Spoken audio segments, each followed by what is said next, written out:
if the Kraken could win 8-1 so that I wouldn't have to keep rewriting my game story. So would you mind asking the team to see what they can do? I think you're probably going to have to wait till the end of a few games this year. You know, it's pretty tight hockey.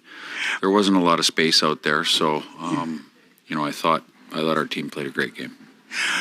What I wanted to get you to talk about, if you would, is that Benir's goal, and that sometimes we take for granted the amazing amount of skill, both on the pass by Eberle behind the back without looking, a blind pass onto the tape, and then Benir's at the lip of the crease. He's got to go forehand, backhand, and have the composure to do that.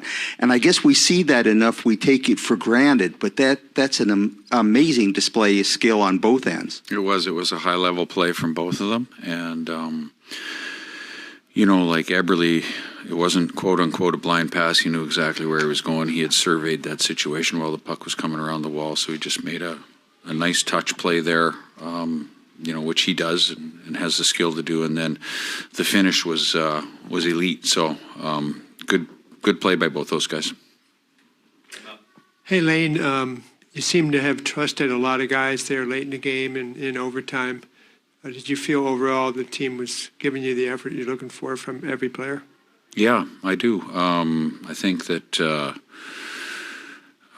you know, like I said, right from day one, and we'll continue to build. There's some things that we did really well tonight. There's areas that, you know, we can improve on, and we have to be more consistent for 60 minutes. We had a heck of a start to the game.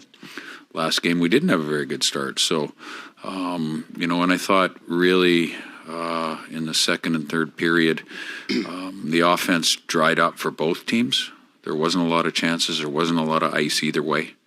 And those are the games you have to be patient, and you have to wait for your opportunities and trust that that's the process. You can't, you know, try and make hope plays and blind plays and get impatient. Impatience is death in the game of hockey when you start doing that and then you start giving up some rushes the other way. So I thought the effort was good, and I think it's been good rate since day one of camp. Coach, I know you're relatively new here, but Vegas has had Seattle's number over the first 4 seasons for sure. What does that mean for this group to get a win against that team early on in the season here, and even before you guys head out on this big road trip? Well, you know, they're a good hockey team. We know that. You know, past is past, I guess, so to speak. And it's important for our team to understand that what we're doing is a formula to have success.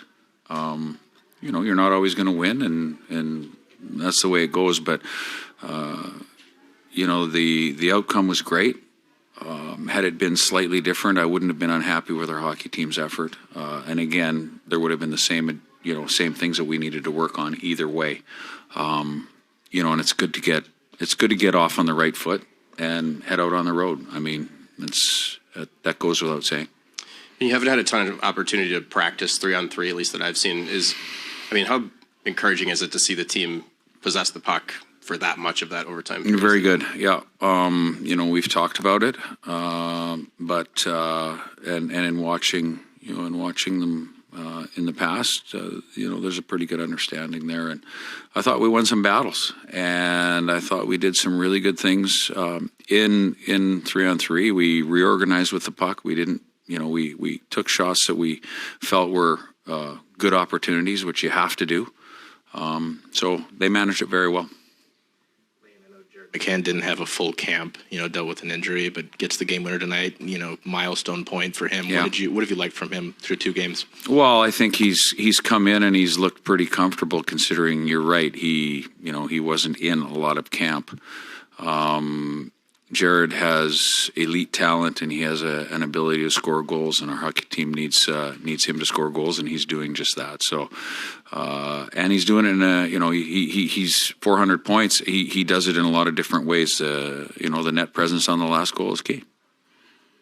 What can long road trip this early in the season do for a team, especially your first year as the coach, and kind of bringing guys together, this early in the season? Yeah, that's what it does. It just gives us an opportunity to get on the road. We've been at home for quite a while here in terms of through training camp and the exhibition games and all that. So it's an opportunity for us to get out on the road and I guess sort of bond type of thing, and see where we go from here on the road.